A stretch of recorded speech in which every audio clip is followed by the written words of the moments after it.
Assalamu alaikum wa rahmatullahi wa barakatuh. Totondi nzambe botondi. Tusengi kimya na boboto na ezala onte ya profete Muhammad.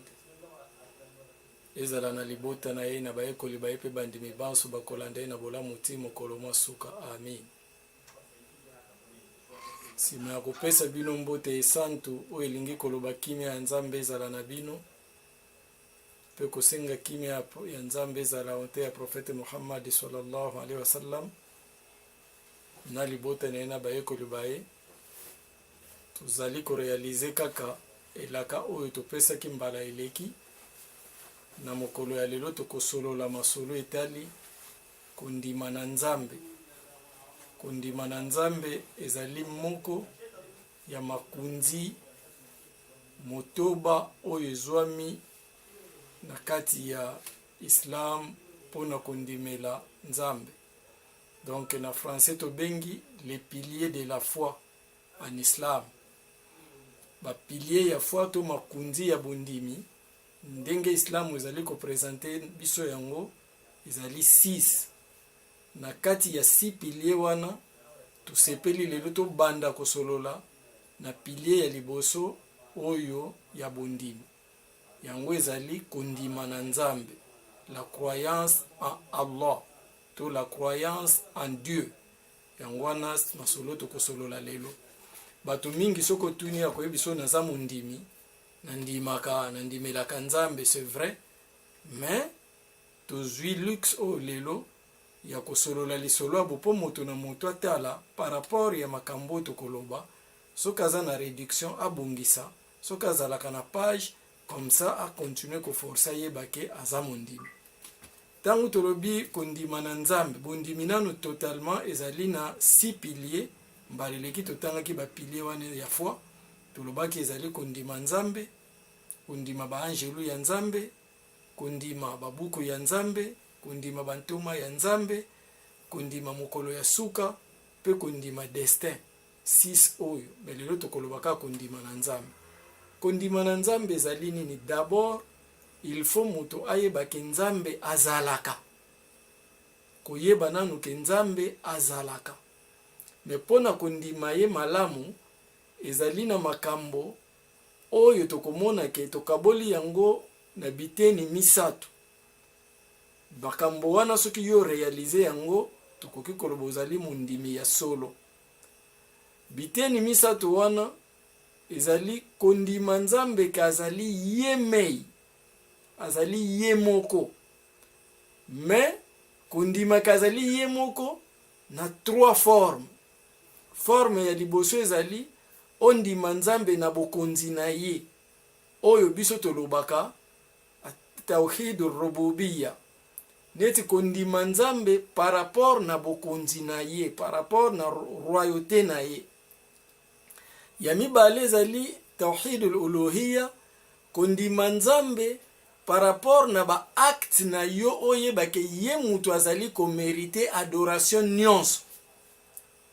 Oya suke ezali tawhidul asma'i was sifat, otorobi bomoko ya nzambe par rapport na bakombo na ye na bakalite na ye. Makambo tokomona ngo global, meto kene malembe ti esika tokosuka inshallah. Pona kondima nzambe ke azali moko na royauté na ye, il faut mutu ayeba ke ezali nyonso ezalaka na mokili. Nzambe mutu asala yango. Oyeba ke nzambe yende azali créateur akela nyonso. Na sura moko ya mokuse na kati ya Quran, dernier surati ya Quran, nzambe alobi maliki nas. Nzambe yende azali mokonzi ya bikela mu nyonso, donc roi ya nyonso.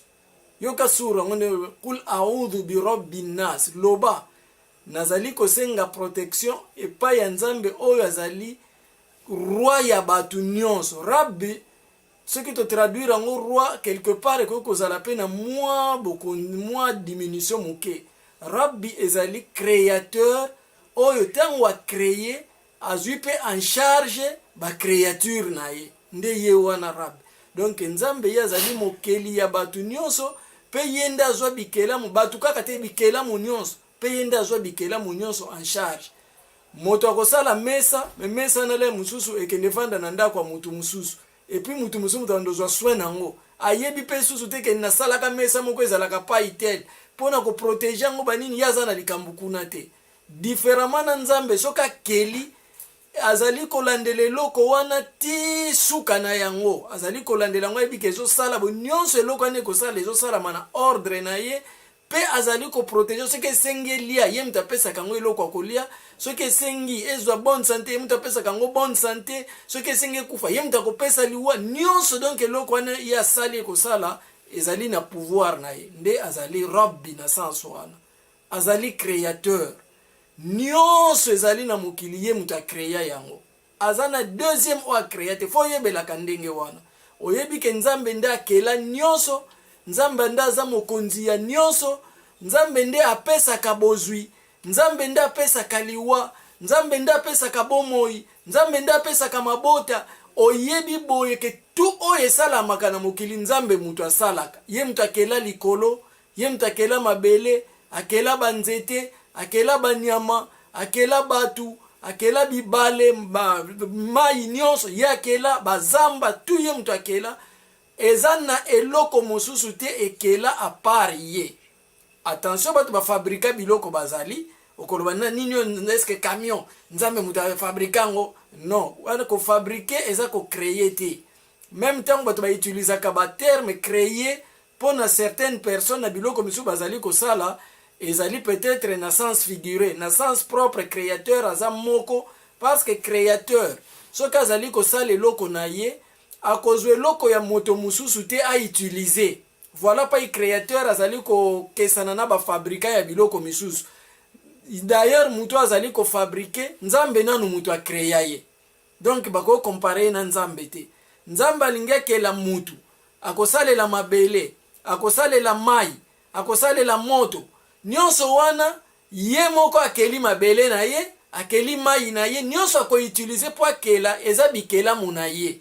Contrairement na yo soko lingo sala mesa okoluka bende okoluka libaya okoluka kokuta na nzeto Nzambe akela mai kokuta na oyo bibale Nzambe akela. Donc jamais mutu ako se comparer na Nzambe po aza na rien oyo kosala sans a utiliser o Nzambe akela ye moko na akela mina Nzambe. Voilà ce que mutu ayebi ke mokeli azaka ka moko na mokili nde Nzambe wana ye fwa sambela c'est que bo moko ya Nzambe déjà côté ya bokonzi na ye abandi koyeba yango. Nzambe moko mutu alesaka Nzambe moko mutu apesaka Nzambe moko mutu abotolaka. Donc tout oyo ezali kosala ma mokili ezali ye soki mutu ayebi boye wana ayebi déjà bo moko ya Nzambe par rapport na bokonzi na ye. Sikoyo eloko oyo parenthèse moko ezali très importante ezali que bomoko ya Nzambe na sens oyo bien que lelo bato bakomi audacieux mingi bakomi koluka babebisa tina niveau oyo mais bato balekaki kala bazalaki na problème na bomoko ya Nzambe te na domaine oyo. En tout cas soko tuni bato nyonso même ba prophète soki bato nani akela likolo babande koloba Nzambe nani akela bibale Nzambe nani akela ni mutu Nzambe na en tout cas côté wana problème ezalaki te. Mais lelo na fanatisme bandiko kota na batu na mécréance makasi bandiko yapa ya batu bakomi même na contre-cœur ko luka bala kisake na biloko oyo balingi bapesa ngo bikelamu mususu nde ekela yango très dangereux. Mais en tout cas l'heure ya kala même ba mécréant ba idolâtre ba bandeko yeba ke côté création Nzambe mutu akela nyonso. Alors esali que par rapport na considération wana ko croire na bomoko ya Nzambe na sens oyo ezali ko longola yo na sanction ya lifelo te. Donc possibilité ya kokota lifelo ezali même soko yebi bomoko ya Nzambe na sens oyo ezali ko pesa yo priorité ya kokota paradis te. Parce que même ba mécréant ba yebaki wana. Mais tala problème ya monene ezali ko ya wapi sima ya koyeba ke bikela nyonso Nzambe nde akela nyonso ezali na mokili Nzambe nde mutu a faire exister yango. Deuxième partie yeli yo ezali koyeba moko ya Nzambe par rapport na adoration na yo oyeba ke nzambo azali ko mérité ba adorer ye azaka kamoko o akela wana o reconnaître kakela yende azali ko mérité adoration oyo sikonde parti oyo ezali ko sala yo ozwa mérite ya paradis ozwa protection ya lifelo nde wana vosala nango makasi. Donc tango komona ke ngai mosala nyonso na lingina sala ya adoration na kosala ngo kaka pona nzambe bomoko ya nzambe na yo bandiko ya siko pona koyeba eloko malamu tozali obligé toyeba nini tobengaka adoration ezali nini. Adoration biso na islam tozali ko traduire yango ke ezali mosala makanisi maloba nyonso oyo ekoki kosepelisa nzambe ezali adoration. Ezali na makambo lobi kaka eza adoration. Eza na mosala osali yango eza adoration. Eza na makanisi okanisi yango eza adoration. Siko yo foyeba ke tout oyo ekoki kosepelisa nzambe sala yango pona nzambe. Soko sala yango pona ekelamu obungi yo okomi ko mériter lifelo parfois et okomi kozwa malchance ya ko rater paradis. Adoration ndenge to traduire yango globalement ezali makambo osengaka nasalaka dua nasalaka invocation ba terme na keneti na bamboka na biso na RDC toyebi ke terme invocation déjà kute koma lokola kaka satanique. Non, eza satanique te. Invocation ezali terme moko normal, ezali action moko normal, mais eko dépendre na ozali ko invoquer nani. Soki moto invokaka Satan azali ko invoquer force mususu ya mabe ya bungi. Mais soki moto azali ko invoquer nzambe o ya solo azana problème tazana nzela ya malamu. Ezali d'ailleurs musala ya malamu. Tangu yo zali ko sala invocation ozali ko senga ozo luka protection yeba ke oyo nakoki ko adresser ba demande na ngai na sens ya adoration ezali kaka nzambe. Soki o adresser adoration na yo to demande na yo epai ya ekelamu nazali koloba te ke so sengi ndeko na bapesa yo lipa obungi te. Ezali ko senga eloko oyebi ke moto mosusu akoki kosala yango azate kaka nzambe. Yo komi kosenga ngo pa ya ekelamu wana yo bungi. Okosenga eloko pa ya mutu mususu moto azali présent azali capable ne eloko kosala eloko yo zo luka wana azali vivant. Soko sengi eza problème te. Naza na posa ya 1000 francs na sengi ndeko na ngai eza problème te. Naza na posa ya $100 na sengi ndeko na ngai wana eza adoration te. Mais naza na posa na kota paradis na kesenga amina ngai na kesenga pasteur na pasteur kota sanga paradis imam koti sanga paradis wana ezali eloko eza na capacité ya mutu te eza na compétence ya mutu te. Soki yo sali yango pa ya mutu c'est ko bandi ko bunga parce que demande wana ezali lié na adoration. Ezali na batu ba egorjaka ko imole banyama pa ba musulman ezali moko ya misala oyo nzambe azali ko sepela nango surtout na ba moment ya ba pèlerinage ezali na ba makambo esala ma événement esala ka musulman ayimolaka ope ezali biloko surtout bato balandi mingi ba film ya ba Nigérian bakomi komona ndire soki mutu ayimole asalaka ba sacrifice. Terme sacrifice lisusu komi lokola problème. Sacrifice eza na problème te. Mo sacrifice eza normal. Mutu akoki ko se sacrifier kutu yemoko alena nute mais azo sala effort abongisela nanu bana balia. Eza sacrifice asali. Eza mabete. Vraiment toko koma ba idioti na niveau moko ya buzoba penzate. Tokomi ko boya ba terme mingi pona ba Nigérian balagisa kike sacrifice eza mabe te. Sacrifice eza mabe te. Mais soki ngana zali ko imole pona ko honorer Satan pona ko honorer ekelamu moko quelconque na sali mabe. Mais soki nazali ko imole ko égorger nyama na ngai nazo sala don na ngai moko boy po kaka na kopesa nzambe lokumu na ye naza na problème na salite. Et wana ezali d'ailleurs ezalaki ezaleli Abraham kime ya nzambe ezala na ye azalaki ko égorger mingi azalaki ko yamba bapaya mingi et azalaki kolinga kolesa bango biloko ya malamu koleka. Donc ezali façon komi poussa nango pembeni ya nzambe tokokei nango mulai te parce que moment nango ekoya inshallah.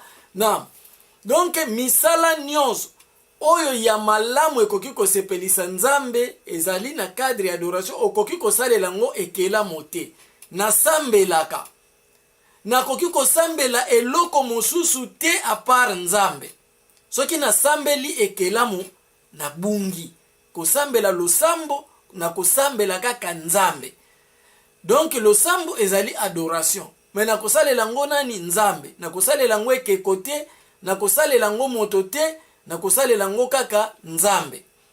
Ok, boye tomoni ke misala ya malamu ezali mingi o moto akoki kosala ezali considéré adoration. Nazali par exemple kotia espoir na ngai ya suka ezali pa ya nzambe. Na kotia espoir final na ngai pa ekela mote kaka pa ya nzambe. Nde boye biloko ya mike moto soka ayebi yango ayebi ke suka espoir na yezalaka pa ya nzambe yazali ko adore malamu akoki kokokanisa ye na eloko te donc eloko na nyonso batu basalaka fa yeba ke suka o asukisaka nyonso ya malamu ezali kaka nzambe wana azali na kati ya koyeba bomoko ya nzambe par rapport na adoration acte moko ya adoration akoki ko attribuer yango na mutu mususu azali te tout fois sala yango kaka pona nzambe wana bomoko ya nzambe tokoya na mwa synthèse moke. Troisième partie ya koyeba bomoko ya nzambe ezali koyeba bomoko ya nzambe par rapport ya bakombo na ye na bakalite na ye oyo ezali partie munene batu mingi babungaka nango. Bo bakombo ya nzambe ezali na spécialité moko oyo ekeseni nango na bakombo na biso batu misusu. Biso bakobenga mutu okombo ne mvwama mais mutu oso hoteli aza pauvre. Bakobenga mutu wana moto wana kombo ne kitoko moteli ebo aza vilain. Bon par rapport na ndenge biso tomona. Bakobenga mutu wana par exemple makasi mais alemba na ye. Mais nzambe aza bongo te. Nzambe so balobi azali riche, kombo ne riche, c'est kaza riche. Nzambe azali rapide, aza rapide. Kombo na ye clément, aza clément. Kombo na ye miséricordieux, aza miséricordieux. Donc kombo na ye ezali vraiment effectivement ndenge ye azali. Wana nde nzambe. Na kati ya bakalite na ye azali nzambe oyo tokoloba par exemple alalaka te. Ezane ekelamu mususu te o ezali elalaka te kaka nzambe aliaka te ekelamu mususu oyo ekosala bongo ezo respirer liaka te ezate a part o ye moko nzambe asali yango ndenge wana lokola angelu par exemple aliaka te mais akokesana na nzambe bien que aliaka te mais okokuta yeke nzambe azali toujours soumis na nzambe po eloko moko ezoboma ye akelami pa ya nzambe me nzambe akangisi makambo na ye aliaka te akelama te aza na ebandeli te aza na suka te me angelo aza na ebandeli akozala pe na suka na ye nzambe aza na ebandeli te aza na suka te amonanaka te nzambe wana azali au même moment partout akoki koagir au même moment partout azali koyeba nyonso ezali kosalama na mokili aignoraka eloko te azalaka incapable na eloko te aza capable na tout nzambe wana akufaka te abotaka te abotama te azalaka na tata te azalaka na mama te parce que soki aza na tata akozala oblige obéir na tata na ye soki aza na mama akozala oblige obéir na mama na ye ou akozala alors mwana moko impoli pa ya papa ou pa ya mama soki obéir te soki azali na aliaka akozala na besoin kende toilette alors que biloko wana eza loin ezala pa ya nzambe alalaka te parce que à tout moment yenda azo surveiller azo tambusa mokili nyonso yenda tambusaka tout ya mokili répond na yeza danger lokola lembaka te akoki ko se reposer te wana nde nzambe koyeba bakalite na muke ndenge wana nde tokoki koyeba nzambe. Mais na deuxième partie tokokende kolimbola moko ya biloko tolobeli inshallah po na ko comprendre yango lisusu malamu po na lelo tolobi oyo ezalaki mwa moke ndenge tokoyo koyeba bomoko ya nzambe. Wassalamu alaikum wa rahmatullahi wa barakatuhu.